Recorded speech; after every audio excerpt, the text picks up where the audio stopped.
November 11th, 2025, 8:30 p.m. local time, Caribbean Sea. Out in the blackened waters, something massive cuts through the night. A presence so enormous it floods radar systems from Puerto Rico all the way down to Caracas. The USS Gerald R. Ford Carrier Strike Group, the most formidable naval force on Earth, has arrived in the Caribbean. No deck lights, minimal radar output. On paper, it's just another routine operation, a U.S. Southern Command counter-narcotics mission. Nothing out of the ordinary. But no one in the region is fooled. This has nothing to do with drugs. This is a statement of power. The largest U.S. naval deployment to Latin America since 1989 is underway. Leading the charge, the Ford advances south of Puerto Rico into Fourth Fleet waters, escorted by the destroyers USS Thomas Hudner and USS Ramage, with the cruiser USS Normandy holding position behind them. Above the deck, silence dominates. Carrier Air Wing 8 stands ready. Super Hornets, Growlers, and Seahawks fully armed, fully fueled, and waiting for what comes next. Across the Caribbean, the silence shatters. Airwaves crackle to life as news channels flood their feeds with satellite images of a U.S. supercarrier slicing through international waters. In Caracas, the response is immediate. Officials label it a deliberate provocation. Within hours, Venezuela's president authorizes full mobilization. Naval forces and air units snap to high alert. Radar sites along La Guaira, Puerto Cabello, and Paraguana flare to life, tracking every movement offshore. Civilian fishing boats receive urgent warnings to stay out of the area. Meanwhile, deep inside the Ford's Combat Information Center, there's no panic, only precision. The ship remains at Condition 3, standard operational readiness. Electronic warfare teams begin logging fresh radar activity from the coastline. Chinese-made JL-10B systems. Familiar signatures. Expected, but something has shifted. A blunt transmission comes over Venezuelan naval frequencies. No call signs, no grid references. Any foreign ship nearing sovereign waters will be stopped. No one on the Ford doubts who that message is meant for. By 2100 hours, U.S. Signals Intelligence picks up a surge in coastal communications. Fast attack boat crews are on standby, engines ready. Inside the Combat Direction Center, a calm, even voice cuts through the hum of equipment, reminding every watchstander of the rules. Asterisk, we're operating in international waters. Stay disciplined. Stay predictable. Asterisk, beyond the hull, the Caribbean feels almost serene. Pitch black seas. No moonlight. 500 miles to the south, inside a dim radar room in Puerto Cabello, a young operator leans toward his display. A fresh contact blooms on the screen. It's massive, slow-moving, intentional. The first link in a chain of errors about to unfold. What began as posturing will soon escalate into something far more serious. A direct test of the most powerful warship ever built. November 12th, 2025. Venezuela's northern coastline. Radar crews in Puerto Cabello have been on shift for hours. Empty coffee cups crowd the consoles. The room carries the sharp scent of dust, heat, and electronics. And then it appears. A new return lights up the scope, 90 nautical miles north of La Guaira. The track is unmistakable, large, steady, and moving with purpose. From their perspective, the contact is simple: an American destroyer, likely a Burke-class ship operating alone, edging close enough to warrant a warning intercept. The decision comes fast. Within 15 minutes, authorization is granted. 6 fast patrol craft surge away from the piers, diesel engines coughing white smoke into the night. Each boat carries 8 sailors, backed by 12.7mm heavy machine guns and short-range rocket launchers. Small, fast, and aggressive, naval brawlers built for intimidation. They head north under strict radio silence. Speeds climb past 35 knots, occasionally pushing 40. Hulls slam hard against the swells. No navigation lights, just darkness and spray. On the lead vessel, the commander, a Coast Guard officer promoted barely a year ago, keeps his eyes locked on a radar repeater bolted beside him. A single bright return, closing fast, bearing north-northwest. What he doesn't know is that the data feeding that screen is already half an hour out of date. The destroyer they believe they're approaching isn't alone. It isn't even a destroyer. It's the Gerald R. Ford, a supercarrier wrapped in overlapping rings of protection. With the carrier sitting at a relative bearing of 090 degrees, its massive radar footprint hides the escorting warships just beyond the horizon. To a shore-based system running aging Chinese software, all those radar reflections blur together. One signal, one target, one critical misjudgment. At 0210 hours, the patrol boats push past the outer boundary of Venezuelan territorial waters. The shoreline fades into darkness behind them. Ahead, there's nothing but heading, engine roar, and distant flashes of lightning flickering along the horizon. The commander checks his display again. One contact. Still approaching. He sends a brief coded transmission back to base. Visual contact anticipated within 30 minutes. On board the Gerald R. Ford, those same minutes are already counting down. New surface tracks begin populating the carrier's screens. Small profiles, high speed, unpredictable movement. 6 contacts charging north from the south. Their systems still show a single return. In truth, they're closing on an entire strike group. 0207 local time aboard the USS Gerald R. Ford. Inside the Combat Information Center, the atmosphere is calm and methodical. Consoles glow blue in the dim light. Voices stay measured, short, precise, and controlled. The stillness breaks with a sharp report from the radar station. Surface contacts. Bearing 158. Range 36 nautical miles. Speed increasing. 4 fast tracks appear, then 6. The radar returns are small and jumpy, exactly the kind that makes an operator straighten in their chair. The system auto-tags them instantly, Skunk Alpha 1 through 6. The Ford is still at Condition 3, routine patrol posture. That changes in seconds. The watch officer orders Condition 1. The tone in the room shifts as additional crew flood in. Consoles are manned. Weapon stations come alive. Faces remain composed, but the tension is unmistakable.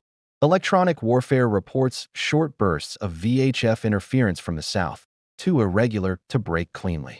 Likely low-power tactical radios. The captain's order is immediate. Launch both Romeos.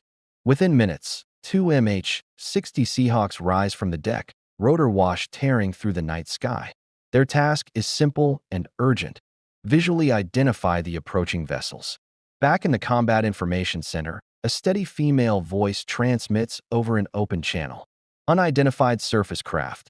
This is a United States Navy warship operating in international waters. You are nearing a restricted area. Identify your vessel and change course immediately. Silence. 6 contacts continue closing in, now inside 20 nautical miles. Defensive systems come alive. CRAM and CIWS batteries shift to standby. Optical sensors snapping into focus. Every console vibrates with incoming data. 0219 local time. Northern Caribbean. The first visual confirmation comes from the Seahawk overhead. 6 narrow wakes slice through the dark sea, moving in close formation. Faint bow waves shimmer under the thin moonlight. Visual contact on multiple fast movers. Range 12 nautical miles, bearing 185.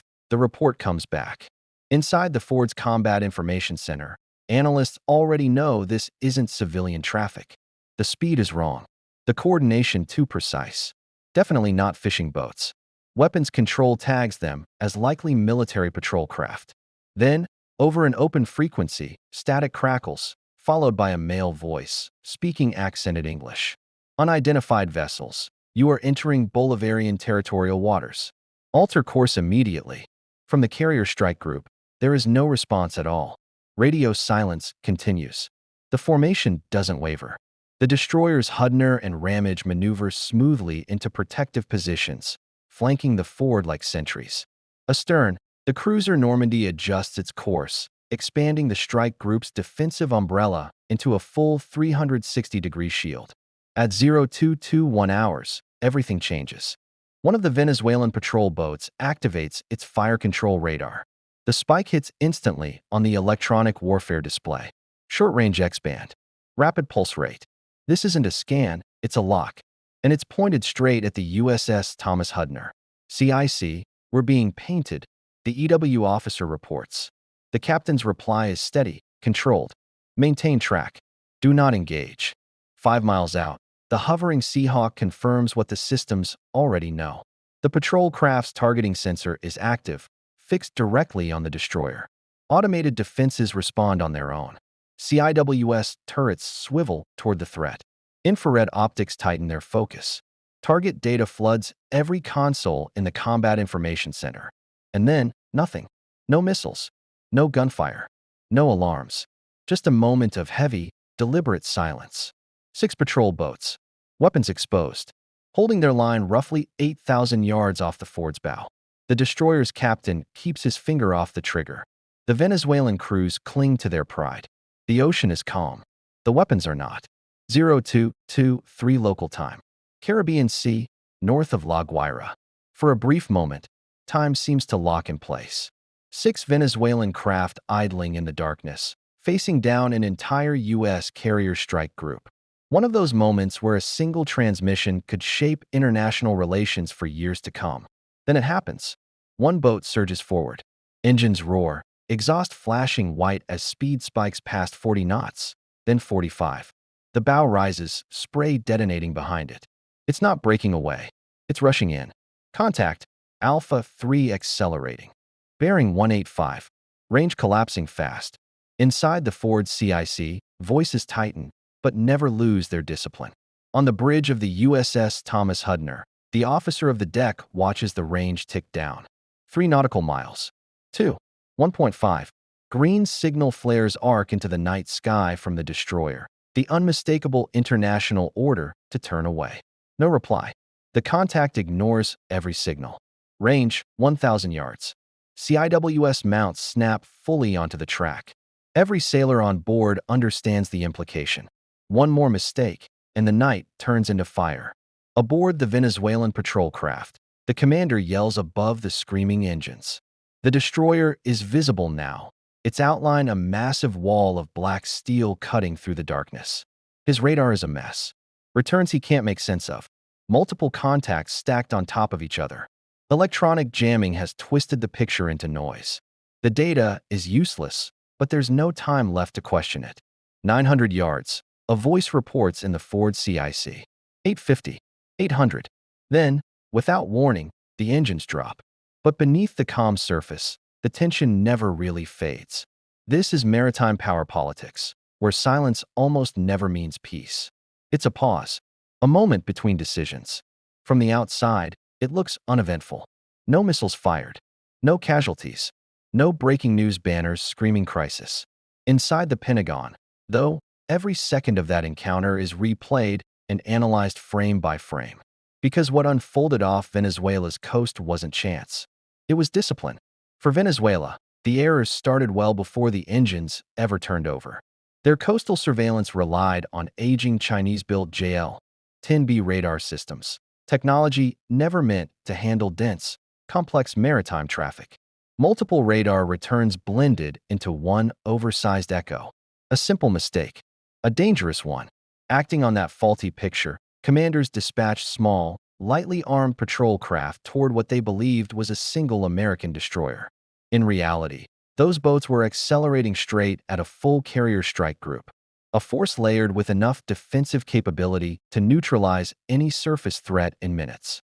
On the other side, the Ford's crew did the opposite. They followed procedure without deviation.